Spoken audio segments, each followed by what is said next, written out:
اللهم صل على سيدنا ومولانا محمد بارك وسلم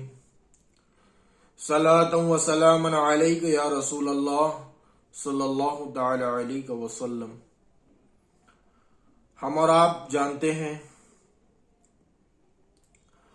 اللہ رب العزت نے ہم اور آپ پر اتنا بڑا کرم کیا کہ اللہ تعالی نے ہمیں اہل سنت والجماعت میں پیدا کیا اور مسلک احمد رضا خان علیہ رحمت اللہ تعالی علیہ کے ذریعے سے ہم اور آپ کے ایمان کو اور ہم اور آپ کے ایمان کی حفاظت کی۔ ہم اور آپ جانتے ہیں کہ ابھی جو وقت چل رہا ہے یہ وقت سرکار غوث اعظم رضی اللہ تعالی عنہ کی 11ویں شریف کا موقع ہے۔ اس مہینے میں سرکار غوث اعظم رضی اللہ تعالی عنہ کا ہم عرس مناتے ہیں، آپ کے نام سے ایصال ثواب کرتے ہیں اور آپ کے نام سے ہم غریبوں کو کھانا کھلاتے ہیں، فقیروں کی مدد کرتے ہیں اور اپنے رشتہ داروں کو بلا کر انہیں بھی کھانا کھلاتے ہیں۔ اس موقع پر جس سے جتنا ہو سکے وہ کھانا کھلاتا ہے اور چاہیے کہ وہ جتنا کھلا سکے وہ اتنا کھلائے، کیونکہ لیے سرکار سیدنا غوث اعظم رضی اللہ تعالی عنہ کا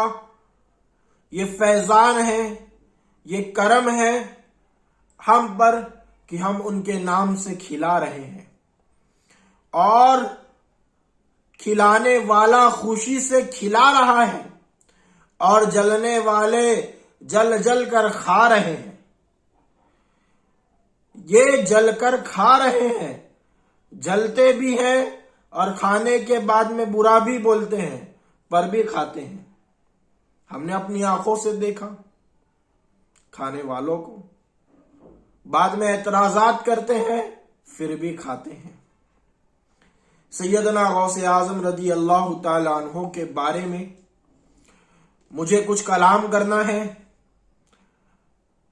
اسی لیے میں حاضر ہوا ہوں۔ مجھ سے جیسا ہو سکے میں بیان کرنے کی کوشش کروں گا۔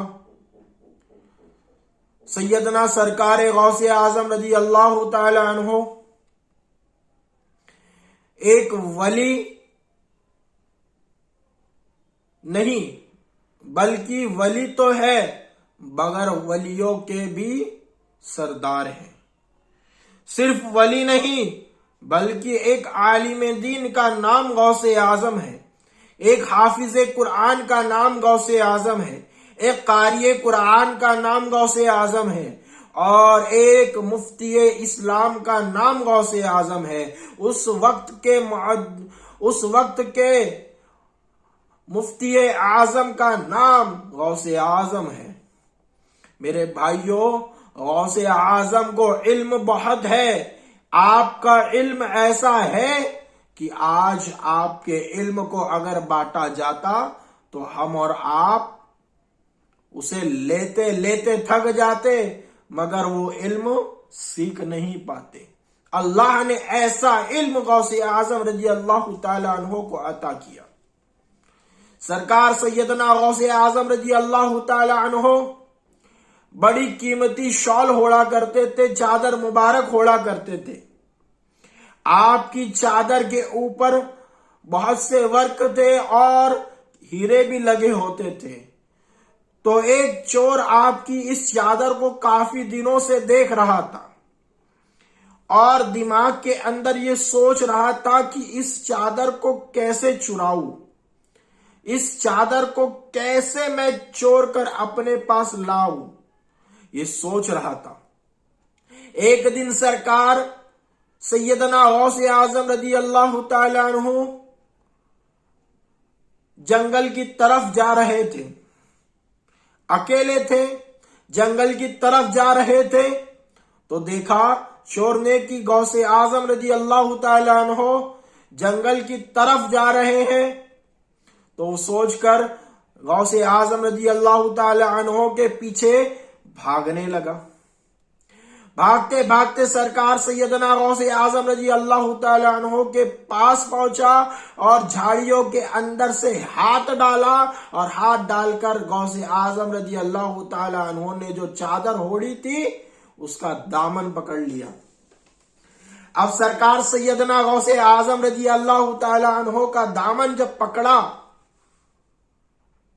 تو سرکار غوث اعظم رضی اللہ تعالی عنہ جانتے تھے کہ یہ کون ہے، جس نے آپ کا دامن پکڑا، جانتے ہیں کہ وہ کون ہے۔ وہ اللہ رب العزت کی بارگاہ سر کو آسمان کی طرف اٹھا دیتے ہیں اور اللہ رب العزت کی بارگاہ میں دعا کرتے ہیں کہ اے اللہ، جس نے میرا دامن پکڑا ہے، اگر میرا دامن پکڑنے کے بعد یہ پھر چور ہی رہے تو اے اللہ، لوگ کل یہ کہیں گے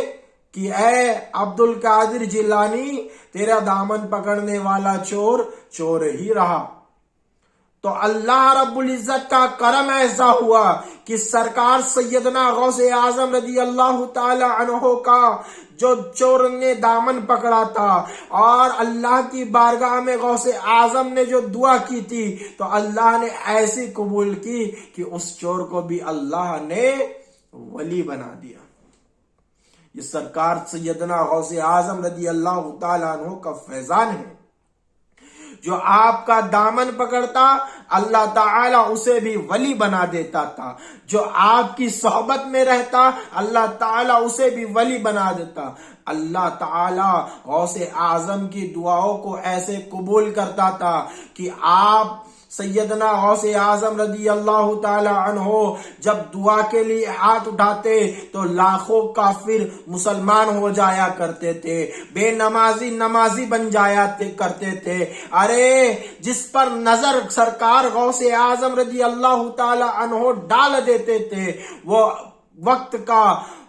کا ولی بن جایا کرتے تھے۔ یہ سرکار سیدنا غوث اعظم رضی اللہ تعالی عنہ کی شان ہے، یہ آپ کا مقام و مرتبہ ہے۔ سرکار سیدنا غوث اعظم رضی اللہ تعالی عنہ کی بارگاہ میں ایک والدہ آتی ہے اور آ کر عرض کرتی ہے کہ یا سرکار سیدنا غوث اعظم رضی اللہ تعالی عنہ، میں آپ کے مدرسے سے آ رہی ہوں، میں نے دیکھا کہ آپ کے مدرسے کے بچے، جس میں میرا بھی ایک بچہ ہے، وہ بچے جو وہاں پر سوکھی روٹیاں کھا رہے ہیں، وہ وہاں پر سوکھی روٹیاں پانی کے ساتھ کھا رہے ہیں، اور وہ اتنے کم کھانا کھا رہے ہیں اور وہ علم دین سیکھ رہے ہیں۔ کھانا آپ کے مدرسے میں اتنا کم کھا رہے ہیں، علم دین سیکھ رہے ہیں، اور آپ یہاں مرغ مسلم کھا رہے ہیں۔ تو سرکار سیدنا غوث اعظم رضی اللہ تعالی عنہ نے فرمایا کہ جو تیرے بچے جو تیرا بچہ ہے جو وہاں پر سوکھی روٹیاں کھا رہا ہے، یاد رکھنا کہ کل ایسا وقت آئے گا کہ وہ جب عالم دین بن جائے گا تو اسے اتنا کھانے ملے گا کہ وہ کھانا دیکھ کر پریشان ہو جائے گا کہ کس کے ادھر جا کر کھاؤں، کون سی نعمتیں کھاؤں۔ اللہ اسے اتنا دے گا اس علم کی برکت سے۔ اور آج بھی اس وقت میں اللہ رب العزت کا کرم دیکھیے، سرکار سیدنا غوث اعظم کی باتیں دیکھیے، آپ کا قول دیکھیے کہ جتنا کھانا جو ہے آج عالموں کو 5 جگہ کی دعوتیں ہوتی ہے، مگر ایک عالم جو ہے وہ 5 جگہ نہیں کھا پاتا، ایک ہی جگہ کھاتا ہے اور 5 جگہ کی اسے دعوت ہوتی ہے، نہیں کھا پاتے عالم لوگ۔ اور ابھی جو 11ویں کا وقت شروع ہے، اس 11ویں کے اندر اتنی دعوتیں ہوتی ہے، عالم نہیں کھا پاتے۔ کیوں؟ کیونکہ لیے اللہ کا احسان ہے عالموں پر کہ عالم بھوکا اٹھتا تو ہے مگر سوتا نہیں، اور صرف عالم ہی نہیں، اللہ کا کرم ایسا ہے کہ جو بھی بھوکا اٹھتا ہے اس کی مخلوق وہ بھوکی سوتی نہیں، اللہ اسے غیب سے کھلاتا ضرور ہے۔ میرے عزیز بھائیوں، سرکار سیدنا غوث اعظم رضی اللہ تعالی عنہ ایک ایسے ولی ہے جن کی کرامتیں بے شمار ہیں، ہم سنتے سنتے تھک جائیں گے مگر سیدنا غوث اعظم رضی اللہ تعالی عنہ کی کرامتیں ختم نہیں ہوگی۔ سرکار سیدنا غوث اعظم رضی اللہ تعالی عنہ یہ بہت بڑے ولی ہیں۔ ایک سوال مجھ سے کیا گیا کہ اللہ رب العزت نے ارشاد فرمایا ہے کہ میں قرآن کی حفاظت کروں گا،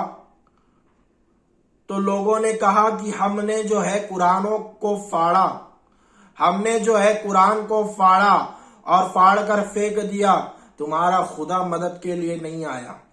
ہم نے قرآن کو جلایا، تمہارا خدا قرآن کی حفاظت کے لیے نہیں آیا۔ اب یہ سوال آپ سے کیا جائے تو آپ سوچو گے کہ بھائی یہ صحیح بات ہے، یہ تو جلا دیے اور یہ نہیں خدا نہیں آئے، اسے مٹانے کی کوشش کیا، خدا نہیں آیا، حفاظت کا ذمہ اللہ نے لیا ہے قرآن کا، تو اس کی حفاظت اللہ نے کیوں نہیں کی؟ میرے بھائیوں، اللہ نے قرآن کی حفاظت کی ذمہ داری لی ہے، پر وہاں قرآن کے اندر اللہ رب العزت نے ارشاد فرمایا کہ حافظ وہاں پہ لفظ آیا، تو یہ لفظ سے پتا چلتا ہے کہ اللہ تعالی قرآن کی حفاظت جو ہے حافظوں کے ذریعے فرمائے گا۔ میرے بھائیوں، وہ لوگوں سے کہہ دو کہ تم قرآن کو جلا تو سکتے ہو، تم قرآن کو پھاڑ تو سکتے ہو، تم قرآن کو دفن تو کر سکتے ہو، مگر قرآن جن حافظوں کے سینے میں موجود ہے، جن کے ذہن میں موجود ہے، جن کے قلب میں قرآن موجود ہے، ان کے دلوں کو تم نہ کاٹ سکتے ہو، نہ ان کے دلوں سے قرآن کو مٹا سکتے ہو۔ وہ زندہ ہے تو قرآن پڑھتا ہے، وہ مرے گا تو قرآن پڑھے گا۔ انشاءاللہ تبارک و تعالی دنیا یہ دیکھے گی کہ وہ یہاں بھی کامیاب ہوگا اور وہاں بھی کامیاب ہوگا۔ تو دیکھو میرے بھائیوں، اللہ نے ایسا نظام بنایا کہ وہ حافظ آپ بخاری کو یاد کرنے کی کوشش کیجئے، بخاری کو یاد کرتے کرتے پورا بخار آ جائے گا مگر پوری بخاری کسی کو یاد نہیں ہوگی۔ مگر قرآن ایسی کتاب ہے، اللہ نے قرآن کو ایسی کتاب بنایا ہے کہ قرآن جب بڑھاپے میں یاد کرتا ہے تو اسے اس بڑھاپے میں بھی قرآن یاد ہو جاتا ہے۔ قرآن جب بندہ جوانی میں یاد کرتا ہے تو جوانی میں بھی قرآن اسے یاد ہو جاتا ہے۔ جب بندہ بچپن میں قرآن یاد کرتا ہے تو اسے بچپن میں بھی قرآن یاد ہو جاتا ہے۔ ہم نے دیکھا کہ بچہ 3 سال کے بچے پورا قرآن حفظ کر لیتے ہیں، 10 سال کے بچے پورا قرآن حفظ کر لیتے ہیں۔ ارے ہم نے دیکھا احمد رضا خان علیہ رحمت اللہ تعالی علیہ 30 دن میں قرآن حفظ کر رہے ہیں۔ ہم نے ایسے لوگوں کو دیکھا جس نے دنیا میں قرآن حفظ کیا، مگر ہماری آنکھ یہ بھی دیکھتی ہے کہ اللہ نے ایسے حافظ پیدا کیے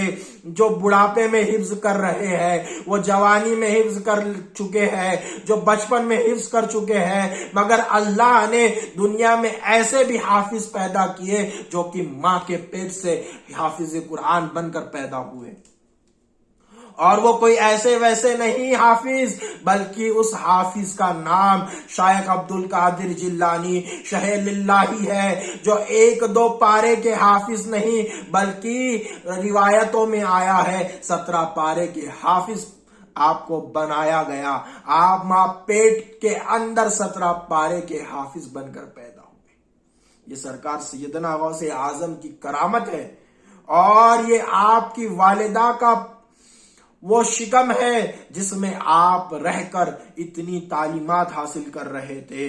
اور اتنی برکتیں حاصل کی۔ اللہ تعالی سے دعا ہے کہ اللہ تعالی ہم سب کو سرکار سیدنا غوث اعظم رضی اللہ تعالی عنہ کے نقش قدم پر چلنے کی توفیق عطا فرمائے، اور ہم لوگوں کو نبی پاک صلی اللہ تعالی علیہ وسلم سے سچی پکی محبت عطا فرمائے۔